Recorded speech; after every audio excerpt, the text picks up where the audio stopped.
Three men were very interested in studying tornadoes. Among the fatalities are three seasoned storm chasers: Carl Jung, Tim Samaras' co-worker, and his son Paul. Despite his remarkable accomplishments in the field, Tim Samaras' tragic death from storm chasers startled the scientific community. Samaras reported the greatest air pressure decrease in history during his tenure.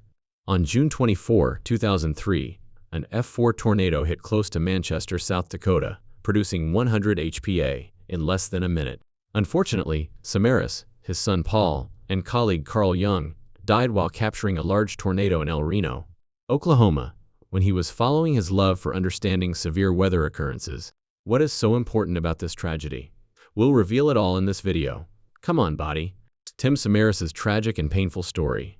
The storm-chasing world, which is frequently characterized by science, excitement, and an unspoken brotherhood, was brought to its knees on May 30, 2013. Nobody anticipated it, not in this manner. The enormous and erratic El Reno tornado hit that day, not simply Oklahoma's plains but the center of a tight-knit community. Three of storm chasing's most adored and esteemed personalities were among its victims: Tim Samaras, Paul, his 24-year-old son, and Carl Jung, their co-worker. The storm-chasing community had lost its own to the very force they had spent their entire lives researching for the first time. They weren't irresponsible thrill-seekers or daredevils looking for viral footage, which is ironic. According to all accounts, Tim Samaras was the epitome of caution, a man renowned for his ability to calculate risks with almost surgical accuracy rather than taking them. So how, of all people, could this have happened to him? He devoted his life to protecting people from tornadoes. However, no one was able to help him when the greatest storm of all arrived. What went wrong that day? And why is Storm Chasers still troubled by his story? Remain with us. Hearing the specifics of their last moments still shakes people to their core. Tim was discovered still wearing his seatbelt. The powerful gusts of the tornado completely flattened his body, crushing it inside what was left of their vehicle. Carl and Paul were less fortunate. They were flung over half a mile away, a force so strong it defied reason to tear him from the automobile. The heartbreaking story had to be told over the patrol radio by Betsy Randolph, a trooper with the Oklahoma Highway Patrol. Let it sink in for a second. She said that they had been heard yelling, "We're going to die! We're going to die!" Her voice broke. These three individuals have dedicated their careers to studying tornadoes. Three individuals received training on how to avoid danger, stuck in a place where there was nowhere else to go, no refuge, no other choices, just nature in its most untainted, unadulterated state. There was more to the aftermath than sadness. This type of incredulity became ingrained in the bones of all meteorologists and storm chasers. The idea was that this couldn't happen. Not for his team, not for Tim. Skip Talbot said it plainly: storm chaser. Storm chasing lost its innocence on this day.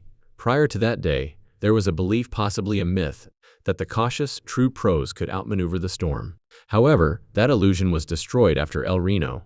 The community was forced to pose a horrifying query: who among us is really safe if someone like Tim Samaras could perish in a storm? Meteorologist William Gallas, who had been closely following Tim's work, articulated the sentiments of countless others. Samaras was the safest person in the world, according to everyone. It was more than just a defeat. It was a change in perspective. Think about this to get a sense of the magnitude of this loss. No meteorologist had been murdered while following a tornado for 28 years. Since 1985. That's over 30 years of risky labor. Still, not a single death. In one remark, storm chaser Mike the encapsulated the heartache. Tim Samaras was not on my list of people I anticipated would die while following a tornado. Even though the chaser community knew it was inevitable. That's the problem. Nobody thought it would happen to someone so seasoned, so well prepared, and so highly esteemed. But everyone knew it could. The public's reaction was tremendous. Although the tragedy was reported by international media, the intensity of the occasion was best captured by National Geographic, an institution that had provided funding for a large portion of Tim's research. They devoted their November 2013 cover to him, including an ethereally lovely image that captured not only his love of storms, but also the subdued seriousness with which he approached his craft. In that issue, readers saw more than just a scientist. According to creative director Bill Maher, who noted, "Our story is both about the amazing life of Tim Samaras and the details of his last day." They witnessed a parent, a guide, and an idealist who gave his life to further knowledge. What about the relatives he abandoned? They made the decision to respect what he loved, despite unfathomable sadness. They claimed that knowing that Tim, Paul, and Carl passed away together, while doing what they loved best, gave them consolation. Despite the pain, his brother Jim managed to find the right words to give the loss some purpose. This was his passion, and he stated, "If I had to have a way for my brother to die, it would be doing what he did, chasing tornadoes." And in the end, isn't that what we all want? To be remembered not only for our actions but also for our profound concern for them, and to lead a life full of meaning. What made Tim Samaras pursue fatal storms? Something shifted inside Tim Samaras the minute he sat next to his mother and watched The Wizard of Oz. When he saw the tornado scenario on the screen, he was just 6 years old, wide-eyed and awestruck. Furthermore, it captivated him rather than merely amused him. He subsequently remarked, "I was captivated when the tornado came along." It's crazy to think that a child watching a movie with his mother could set the stage for a lifetime adventure into one of nature's most hazardous and unpredictable phenomena. However, that is precisely what it did. Tim's curiosity was piqued by that one scene, and eventually led him to the front lines of storms. Not as a thrill-seeking adrenaline addict, but as a committed scientist who is committed to learning the mysteries that lie at the core of tornadoes. And why would someone repeatedly pursue something so lethal, one may wonder? The thrill was never the answer for Tim. It has to do with comprehension. It had to do with science. It was about lending a hand. Samaras distinguished himself by using a meticulous, highly scientific approach, in contrast to those who track storms merely to experience the adrenaline or record viral footage. He learned what he knew on his own, even without a standard academic background or a formal meteorology degree. He wasn't in his 20s to scare himself stupid or get the cool points. No, he was there to learn, to build, and to study. You can learn everything you need to know about his character from his later explanation that he tracked storms for the research, rather than the excitement. When someone's purpose and passion are so evident, isn't it wonderful? Tim was the type of individual who could design some of the most sophisticated storm-chasing gear the world had ever seen, while also teaching himself how to read complicated weather systems. It's not hyperbole. There was a huge void in tornado study before Tim's arrival. There was almost no data available to scientists from the ground inside a tornado. Consider attempting to solve a puzzle without the most crucial elements.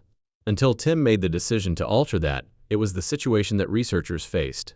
His work on testing explosive weapons systems at the Denver Research Institute had given him the kind of practical engineering skills that was crucial when he shifted his attention to tornadoes. Tim developed groundbreaking equipment like the turtle probes, which are heavy-duty, low-to-the-ground instruments made to withstand the pandemonium of a tornado, by using what he knew and learning the rest on his own. Although it may appear absurd, such probes assisted in gathering data that could not be obtained in any other way. Take a moment to consider that, when it came to the lowest 10 m of a tornado, scientists were essentially in the dark, the exact place where lives are lost, cars are thrown, and houses are wrecked. Tim wanted to comprehend that zone, not for attention or renown, but to actually further our knowledge of tornado preparedness and response. How many lives could be saved with that kind of information? Not only was he a scientist, in many respects, he was also a storm poet. He previously remarked, "I don't know exactly why I chase storms. Maybe it's to take in the breathtaking beauty of what nature can produce." That is Tim's problem. He never lost his sense of amazement, even as he tackled his work with great attention and accuracy. He described having his eyes wide open when he saw tornadoes. You hear, feel, and yes, even smell the tornado, in addition to seeing it. It is impossible to replicate or record such a sensory experience in a laboratory. Nevertheless, Tim never allowed himself to become reckless in spite of that profound amazement. He was actually regarded by his colleagues as one of the most meticulous storm chasers in the field. He wasn't in his 20s to scare himself stupid or get the cool points. No, he was there to learn, to build, and to study. You can learn everything you need to know about his character from his later explanation that he tracked storms for the research, rather than the excitement. When someone's purpose and passion are so evident, isn't it wonderful? Tim was the type of individual who could design some of the most sophisticated storm-chasing gear the world had ever seen, while also teaching himself how to read complicated weather systems. It's not hyperbole. There was a huge void in tornado study before Tim's arrival. There was almost no data available to scientists from the ground inside a tornado. Consider attempting to solve a puzzle without the most crucial elements. Until Tim made the decision to alter that, it was the situation that researchers faced. His work on testing explosive weapons systems at the Denver Research Institute had given him the kind of practical engineering skills that was crucial when he shifted his attention to tornadoes. Tim developed groundbreaking equipment like the turtle probes, which are heavy-duty, low-to-the-ground instruments made to withstand the pandemonium of a tornado, by using what he knew and learning the rest on his own. Although it may appear absurd, such probes assisted in gathering data that could not be obtained in any other way. Take a moment to consider that, when it came to the lowest 10 m of a tornado, scientists were essentially in the dark, the exact place where lives are lost, cars are thrown, and houses are wrecked. Tim wanted to comprehend that zone, not for attention or renown, but to actually further our knowledge of tornado preparedness and response. How many lives could be saved with that kind of information? Not only was he a scientist. In many respects, he was also a storm poet. He previously remarked, "I don't know exactly why I chase storms. Maybe it's to take in the breathtaking beauty of what nature can produce." That is Tim's problem. He never lost his sense of amazement, even as he tackled his work with great attention and accuracy. He described having his eyes wide open when he saw tornadoes. You hear, feel, and yes, even smell the tornado, in addition to seeing it. It is impossible to replicate or record such a sensory experience in a laboratory. Nevertheless, Tim never allowed himself to become reckless in spite of that profound amazement. He was actually regarded by his colleagues as one of the most meticulous storm chasers in the field. It was a real-time rewriting of history. In what ways did the tornado in Elno exceed predictions? People frequently assume that tornadoes are relatively predictable while discussing them. You spot one form, follow its trajectory, and, with enough practice or caution, you can safely navigate around it. However, that idea was entirely upended by the Elno tornado on May 31, 2013, which caught even the most seasoned storm chasers off guard. This storm wasn't your typical violent one. It was the type of tornado that challenged everything experts believed to be true and changed the rules in real time. How could something that scientists examined so thoroughly become so wildly unpredictable? One may wonder. On that fatal day in Oklahoma, that is precisely what took place. It wasn't just a tornado. It veered in ways that caused even the most skilled chasers to become disoriented. As anticipated, it began its journey southeast, but then abruptly and sharply turned north, made a strange circle, and then headed east once more. That would be perplexing enough on its own, but when combined with its startling size increase and terrifying speed shifts, it made things lethal for anyone in close proximity. What followed caught meteorologists and storm chasers off guard. The tornado grew from 1 mile wide to an incredible 2.6 m wide in less than a minute, and only about 30 seconds, making it the widest tornado ever recorded. Changes like those don't allow for any form of response. Additionally, this tornado moved in the opposite direction from others that lumber along at a constant rate. It abruptly increased in speed from a tolerable 20 mph to an astounding 55 mph, making both onlookers and chasers panic. And right when people believed they had a good idea of its size, it expanded once more, eventually growing to a horrifying 4.2 km in width close to Highway 81. Consider that. More than 2.5 m of whirling devastation. An already perplexing scenario was made even more chaotic by the formation of two minor tornadoes, often known as satellite tornadoes, on the western side of the primary funnel. Is it surprising that so many people were taken off guard by this storm? What made this tornado even more dishonest, though, is this. It appeared to be safer than it really was. Isn't that odd? But that's precisely what took place. These rain bands were a part of the tornado's outer circulation, and did not merely encircle it. Therefore, it may have appeared to the inexperienced eye, or even to a trained one under duress, that the tornado was safely contained or far away. The actual boundaries of the danger zone were obscured by those bands, which were actually shifting with the storm. This meant that several chasers were actually at the center of the tornado, even though they believed they were securely clear of its path. They had parked in what is referred to as the bear's cage in storm chasing circles, usually an excellent observation location, close to the tornado's edge, where dangers are assessed and visibility is good. But that tactic didn't work with El Nino. Many people didn't have time to escape the tornado because of its sudden shifts, which sent it flying directly at them. Only what people had witnessed on the ground was supported by radar data gathered during and after the storm. This tornado was not like the others. Near the ground, mobile Doppler radar detected wind speeds of up to 296 mph. That is almost the speed of some of the most powerful hurricanes ever seen. It was significantly more challenging inside the main tornado.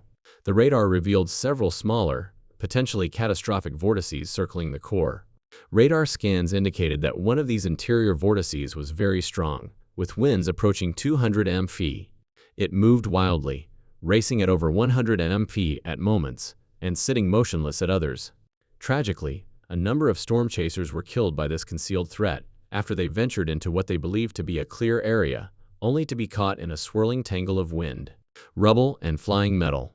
The accounts of survivors paint an even clearer picture of what it was like to be ensnared in this monstrous storm. One person recalled how everything in front of them was whirling in a perfect circle, indicating that they were inside the tornado. Another described how the hail started beating their car. "Close your eyes," was the final thing they said before everything turned black as the windows began to fracture. Just before their automobile started to roll, and all the windows exploded. These were not unique incidents. The pandemonium nearly captured even seasoned storm chasers, like Skip Talbot. Later on, he remembered that his partner Jennifer had pointed out something frightful. In front of them, she saw that the rain wasn't simply falling. Like a tornado, it was traveling quickly. Furthermore, it was more than a small spot. It was raining for miles in a tornado-like pattern. Then it dawned on them. They had underestimated how far into the tornado they were. They were inside it, not just close to it. What can we learn from the El Niño tornado? Then, it demonstrates that nature is still in control. Sometimes the atmosphere just decides to throw something totally unanticipated at us. Regardless of how far technology has advanced, how many radar scans we have, or how many weather models we run, it serves as a reminder of the thin line that separates daring from peril, particularly for those who pursue storms for scientific purposes rather than for fun. It also demonstrates how even the most skilled individuals can be taken by surprise when a storm exhibits previously unheard of behavior. Not only was the El Niño tornado large, swift, and destructive, it was erratic. It was also one of the most deadly and devastating tornadoes in recorded history because of its unpredictable nature. What made Samaras the most secure chaser? Tim Samaras was unique among storm chasers. He was cautious, quietly noble, and incredibly grounded. While others boldly and exuberantly raced toward tornadoes, Samaras distinguished out for his careful approach and attention to safety. He carried his prudence like armor in a field, where taking a chance was frequently seen as a badge of honor. He wasn't reckless. He didn't act on impulse. His death was a devastating blow because, if anything, he was the type of man who made others ask themselves, is chasing a storm worth your life if you haven't planned for every possible outcome? It's puzzling as well as painful. How could the very danger that he had always admired from a distance capture the attention of someone who was so renowned for being meticulous, and who was so focused in survival and preparation? The same thing was frequently said by others who worked with Samaras. He always had a plan before pursuing. He would spend hours analyzing weather data, figuring out patterns, monitoring storm behavior, and planning not only where to go but also how to escape before every expedition. Like someone plotting a heist, he would map out escape routes all the way to the final dirt road or turnoff. In the event that he and his squad were separated, he would even choose rendezvous sites. Really, who does that? The majority of chasers choose to wing it and hope their jeeps hold up. Not Tim, though. He would steer clear of a route completely if it appeared to have the potential to become a muddy trap when it rained. He would withdraw out of a pursuit if it appeared even remotely risky, or worse, no data was worth a stranded truck. Samaras's colleague, William Gallus, once remarked that he would abandon the pursuit immediately if he believed it would endanger anyone, regardless of how promising the tornado appeared or how useful the data could have been. Imagine being so dedicated to safety that you would abandon the very thing that motivates you to work for a living. That is knowledge, not fear. He was not only a good planner, he was an engineering prodigy as well. The majority of people are unaware that Samaras constructed his own tools, such as his well-known turtle probes, which were made to rest flat and low on the ground to prevent being blown away by tornado winds. These were not just thrown together in a garage. They were dependable, robust, and aerodynamic. By using the information they gathered, they were able to survive direct twister blows. Tim also didn't accept anything less than excellent when it came to cars. For further safety, he modified and added liner to a 3/4-ton truck. It had nothing to do with appearing good on camera. Giving himself and his group the best chance to leave if things went wrong was the goal. He was worried about more than himself, though. He had a great concern for others around him. Anyone who knew Tim would tell you that he made sure his workforce was safe, nourished, and rested. He did not view them as merely another aspect of his work. He made sure they ate the right food, found them good lodging, and strictly adhered to the rules. His team members were all familiar with the procedure: how to communicate, where to park, and what to do in the event that they had to leave quickly. There was no mayhem. It was a choreography. In any field, let alone one where adrenaline frequently overrides judgment, that degree of discipline is uncommon. That professionalism was often mentioned by those who knew him well. That says a lot, doesn't it? CNN's Chad Myers stated bluntly, "There's just no one safer than Tim. He would never put himself in danger. He certainly wouldn't put his son in danger. He frequently went chasing with his son Paul. And nothing at all mattered more to a man like Tim than protecting his son." The same was said by storm chaser Doug Kiesling, who recalled that although Samaras had experienced some near misses, he always managed to escape. Always. Additionally, Ben McMillan, who collaborated with Samaras on the television program Storm Chasers, cautioned everyone that reality differs from what we see on television. There is more to chasing than dramatic music and spinning funnels. Spreadsheets, maps, forecasts, and a great deal of patience are all involved, and Tim was the epitome of that. Samaras was seen as exceptional, even by people in the academic sector, where storm chasing is typically supported by grants and organizations. Howard Bluestein, a meteorologist, once said that Tim was able to establish himself through important and serious work, despite not being affiliated with a university or a large research facility. His equipment, data, and measurements were all of the highest caliber. He was, too. His coworkers repeatedly used the same description of him: among the industry's most cautious chasers. It entails taking measured chances. It entails sacrificing ego for safety. It entails ensuring that the narrative you are pursuing does not end up becoming your final one. Here's the problem, though.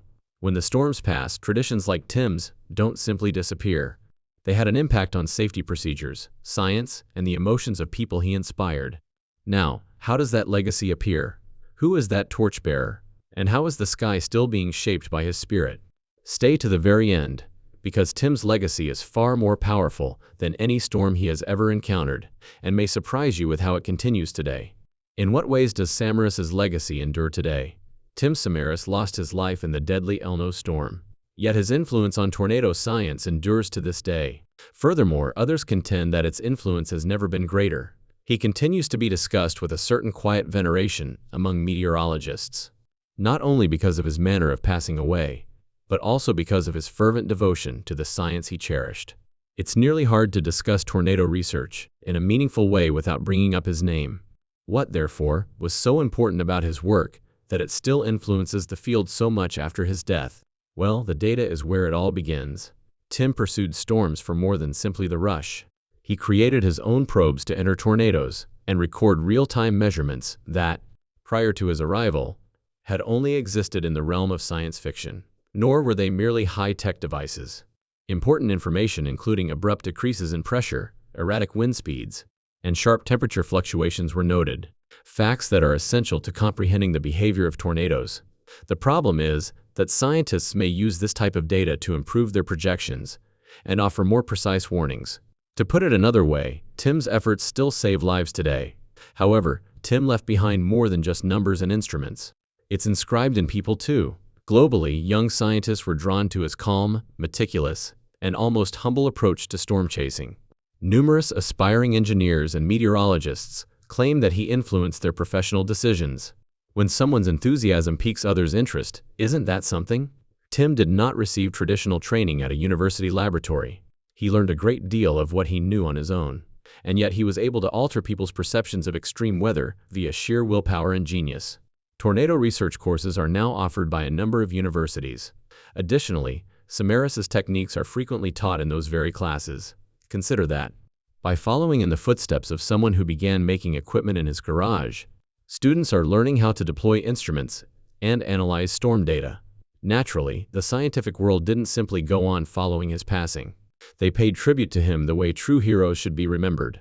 There were memorial funds established, such as the Tim Samaras Memorial Fund, which still funds innovative research on tornadoes. Initiatives like TwistX, which Samaras spearheaded to place instruments in tornadoes, continued after his death. They were renamed and redesigned as legacy initiatives that continue his work instead. Even the National Weather Service took a step back to examine storm chasers' methods in detail, enacting stricter safety regulations that were informed by the knowledge gained from that tragic day in El Reno. There is a modest delight in preserving his memory among storm chaser circles and scientific communities across the nation, out of profound respect for the reason he lived, not out of sympathy or sorrow. Nowadays, people speak of Tim Samaras with appreciation and perhaps a hint of wonder rather than sadness. Ultimately, how many persons can claim to have been the closest to the center of a tornado ever in order to ensure the safety of others? Isn't that the sort of legacy that ought to live on forever? We have now reached the conclusion of this video. Thank you for viewing. For more videos, please like, comment, and subscribe if you liked this one. Click the next video that appears on your screen to see more exciting stories.